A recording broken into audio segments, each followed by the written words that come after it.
जब मैंने DJI Air 3s bye करने का फैसला किया था, मुझको कई सारे लोगों ने कहा था कि DJI Air 3s एक डिजास्टर है, कैमरा क्वालिटी अच्छी नहीं है, काफी प्रॉब्लम्स है, वगैरह वगैरह वगैरह। और दो मेन चीजें जिसके बारे में सब लोग बात कर रहे थे वो थी, नंबर एक कि DJI ने अपेरेंटली DJI Air 3s का मैक्सिमम बिट रेट या डाटा रेट कट कर दिया है, जिसकी वजह से फुटेज को DJI Air 3 के मुकाबले काफी ज्यादा वर्स्ट क्वालिटी का बना दिया है। और नंबर दो, जो full advertised 14 stop of dynamic range है वो सिर्फ ऑटो एक्सपोजर मोड में अवेलेबल है। तो मैंने सोचा कि चलो उनकी कही बातों को अब टेस्ट किया जाए, इसलिए मैंने DJI Air 3s बाय किया और मैंने चेक किया कि सच में DJI Air 3s में DJI ने उसकी क्वालिटी को डिस्ट्रॉय कर दिया है या फिर हमारे साथ कोई स्कैम हो रहा है। तो मैंने पूरा इसका चेक किया है और मेरे पास अभी इसकी पूरी डिटेल है जो मैं आपके साथ शेयर करने वाला हूं। तो सबसे पहले टॉपिक पे हम लोग बात करते हैं DJI Air 3s का बिट रेट, जो Air 3 के कंपैरिजन में काफी कम है और इसकी वजह से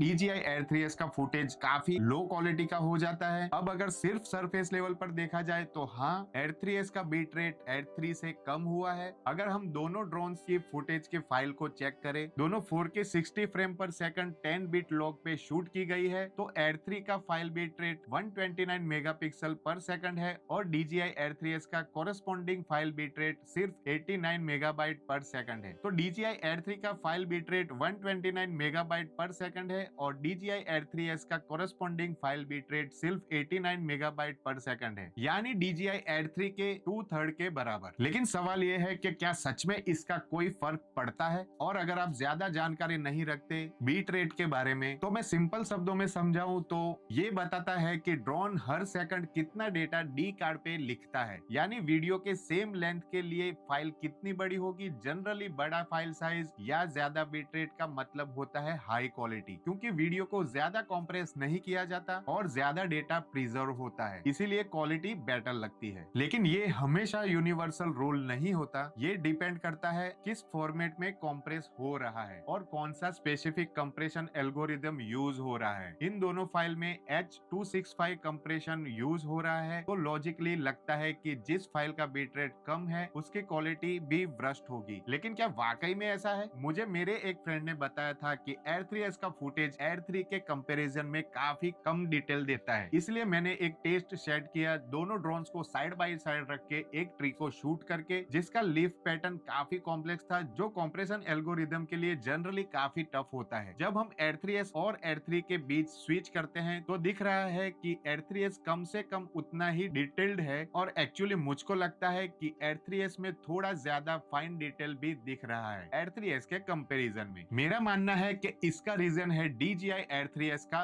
और बड़ा सेंसर, क्योंकि बड़ा सेंसर यूजुअली ज्यादा अच्छी फुटेज प्रोवाइड करता है, लेकिन ये डेफिनेटली नहीं लगता कि DJI Air 3s का डिटेल DJI Air 3 के मुकाबले कम हुआ है। और वही चीज जब हम कुछ और क्लीन लाइन सिंपल सब्जेक्ट्स देखते हैं इंस्टेड ऑफ एक पैटर्न, तो यहाँ और क्लियरली दिख रहा है कि DJI Air 3s DJI Air 3 के कंपैरिजन में काफी ज्यादा डिटेल है। तो डिटेल के मामले में DJI Air 3s अभी भी आगे है, चाहे उसका बीट रेट कम हुआ हो। अब दूसरी चीज जो शायद आप सोच रहे हो कि क्या lower bit rate colour grading flexibility और स्मूथ कलर ट्रांजिशन एरियाज जैसे ब्लू स्काई में बेंडिंग को इम्पैक्ट करता है? और ये एक बहुत ही अच्छा क्वेश्चन है। तो यहाँ मेरे पास Air 3s और Air 3 के आइडेंटिकल शॉट है, दोनों D-Log M में शूट किए हुए हैं 4K पर 60 FPS में, और मैंने इनको ग्रेड किया है, सैचुरेशन और कॉन्ट्रास्ट काफी बड़ा है, और फिर HSL कर्व का यूज करके ब्लू को डार्क किया है, जो कि जनरली ड्रोन फुटेज तोड़ देता है और स्काई में बेंडिंग लाता है। और अगर हम अपना DJI Air 3 शॉट दिखाएं तो आप देख सकते हो कि स्काई में काफी ज्यादा नॉइज और बेंडिंग हो रही है। लेकिन अब हम Air 3s वाले शॉट पे आते हैं तो आप देख सकते हो कि वो काफी क्लीन है और काफी सिग्निफिकेंट बेंडिंग नहीं है। अब हो सकता है ये इसलिए हो कि DJI Air 3s में ज्यादा नॉइज रिडक्शन हो रहा है, या फिर शायद वो वैसे ही कम नॉइजी है। लेकिन मुझे ये कहना पड़ेगा ये काफी इंप्रेसिव है। और कुछ क्लाउडी दिन के शॉट्स के साथ मैंने शॉट्स को यूजुअल से ज्यादा पुश किया ग्रेडिंग में, सिर्फ ये दिखाने के लिए कि कहां पर ये ब्रेक होता है। और जैसे आप देख सकते हो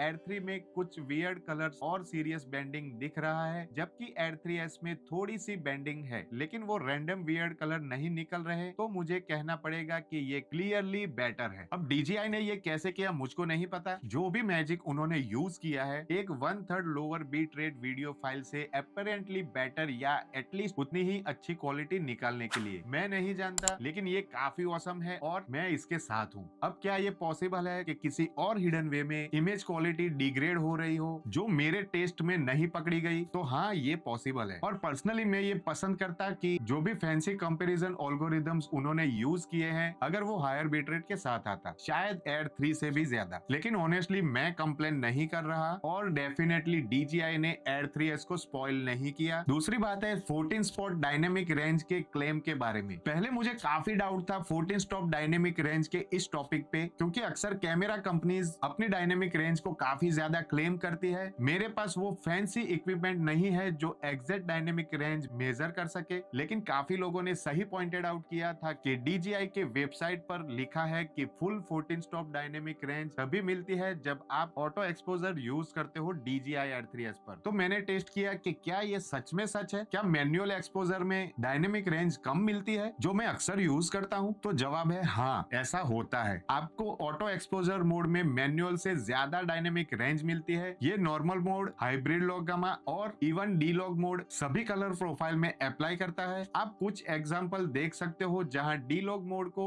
एग्जैक्टली सेम तरह के ग्रेड किए गए हैं। ये मैनुअल मोड में है और ये ऑटो एक्सपोजर मोड में। आप देख सकते हो कि ऑटो एक्सपोजर मोड में हाईलाइट जैसे कि सूरज के आसपास का स्काई, इसमें ज्यादा डिटेल रहती है और शेडो भी थोड़ी ब्राइट होती है। और ये नॉर्मल कलर मोड में और भी ज्यादा नोटिसेबल है। ये मैनुअल एक्सपोजर में है और ये ऑटो एक्सपोजर में। बहुत बड़ा फर्क है। मैनुअल में काफी स्काई ब्लोन आउट है और शेडो में डिटेल नहीं दिख रही, जबकि ऑटो मोड में स्काई प्रॉपरली एक्सपोज है और शेडो में भी थोड़ी डिटेल दिख रही है। अब आप सोच रहे होंगे कि ये DJI एड 3 के मुकाबले में कैसा है? तो नॉर्मल कलर प्रोफाइल से स्टार्ट करते हैं। ये एड 3s का मैनुअल मोड में शॉट है और ये DJI एड 3 का। एड 3 डेफिनेटली शेडो को थोड़ा ज्यादा बूस्ट करता है और ओवरऑल थोड़ा ब्राइटर लगता है। लेकिन जब हम दोनों शॉट में शेडो को बूस्ट और हाईलाइट को पुल डाउन करते हैं, एड 3s डेफिनेटली शेडो को थोड़ा ज्यादा बूस्ट करता है और ओवरऑल थोड़ा ब्राइटर लगता है। लेकिन जब हम दोनों शॉट में शेडो को बूस्ट करके हाईलाइट को पुल डाउन करते हैं, तो देखते हैं कि एड 3s के शेडो में डिटेल लॉस नहीं हो रही और हाईलाइट में एक्चुअली थोड़ी और ज्यादा डिटेल रिटेन हो रही है। ओवरऑल डायनेमिक रेंज दोनों में सेम है जब मैनुअल मोड में शूट करते हैं और ऑटो में सिग्निफिकेंट बूस्ट भी मिलता है। सेम चीज डी लॉग के ग्रेडेड और अपग्रेडेड वर्जन के साथ भी अप्लाई होती है। DJI एड 3 और एड 3s का डायनेमिक रेंज बेसिकली आइडेंटिकल है, विथ एड 3s स्लाइटली ज्यादा हाईलाइट डिटेल रिटेन करता है। तो मैनुअल मोड में एड 3s के साथ कोई डिसएडवांटेज नहीं है। अब सवाल ये उठता है कि आपको क्या करना चाहिए? क्या आपको ड्रोन को हमेशा ऑटो मोड में डाल देना चाहिए, मैनुअल सेटिंग का टेंशन ही नहीं लेना चाहिए, सिर्फ डायनेमिक रेंज के लिए ऑटो पे चले जाना चाहिए? तो ऐसा भी नहीं है। कुछ चीजें ध्यान में रखनी जरूरी है। पहली बात कि ये छोटा बम्प है डायनेमिक रेंज में जो आप हर सिचुएशन में नोटिस नहीं करोगे। अगर आप डायरेक्ट सन में शूट कर रहे हो जैसे सनराइज या सनसेट के वक्त, तब स्विच करना वर्थ हो सकता है ऑटो मोड में। और अगर आप नहीं चाहते कि आपका एक्सपोजर शूट के दौरान चेंज हो जाए, तो आप अपना ऑटो एक्सपोजर लॉक कर सकते हो एक सिंगल बटन को प्रेस करने के साथ, और ये एक्सपोजर को मोस्टली लॉक कर देगा। पूरी तरह लॉक नहीं होगा, थोड़ा बहुत HDR शिफ्टिंग होगा जैसे एड 3 में हाइब्रिड लॉक गामा मोड में होता है, लेकिन एक्सपोजर ड्रेस्टिकली चेंज नहीं करेगा। अब बाकी के समय में जब आप लो डायनेमिक रेंज सब्जेक्ट शूट कर रहे हो, तब आपको एक्स्ट्रा डायनेमिक रेंज की जरूरत नहीं होती। DJI एड 3 का डायनेमिक रेंज वैसे भी काफी अच्छा था, तो एड 3s में ऑटो मोड में एक्स्ट्रा डायनेमिक रेंज का बेनिफिट अच्छा है, लेकिन मोस्ट ऑफ द शॉट्स के लिए आपको इतनी डायनेमिक रेंज की जरूरत नहीं पड़ती। तो क्या इसका मतलब है कि DJI एड 3s खत्म हो गया सिर्फ इसलिए कि उसमें फुल डायनेमिक रेंज पाने के लिए उसको ऑटो मोड पे यूज करना पड़ता है? मैं तो कहूंगा बिल्कुल नहीं, क्योंकि एड 3s में मैनुअल मोड में भी आपको DJI एड 3 जितना ही शायद थोड़ा बेहतर डायनेमिक रेंज मिलता है और आपके पास ऑप्शन है ऑटो मोड में स्विच करने का और एक्सपोजर लॉक करने का। जब high contrast scene scene shoot कर रहे हो, जैसे सनराइज और सनसेट पे? तो दोस्तों ये कुछ जवाब है उन बड़े सवालों के लिए जो Air 3 और Air 3s के ऑपोजिट में थे। ओवरऑल मुझको DJI Air 3s पर्सनली बहुत ही ज्यादा पसंद आया है Air 3 के मुकाबले। इसमें आपको better low light performance, better detail, higher quality photo, better quality 3x camera shots और फोटो वीडियो डिपार्टमेंट में ऑलमोस्ट सब कुछ बेटर है, और वो भी DJI Air 3 के किसी भी ग्रेट फीचर्स को लूज किए बिना। और अगर आपको ये वीडियो पसंद आया तो हमारी चैनल को सब्सक्राइब करना ना भूले, और ऐसे ही इंफॉर्मेटिव वीडियो के साथ हमारी चैनल को चेकआउट करो। आपको वहां पे काफी सारे ड्रोन्स वीडियो मिलेंगे, काफी सारे कैमरास वीडियो मिलेंगे। तो हम लोग मिलते हैं आपको ऐसे ही इंफॉर्मेटिव वीडियो के साथ। तब तक के लिए टेक केयर, गुड बाय।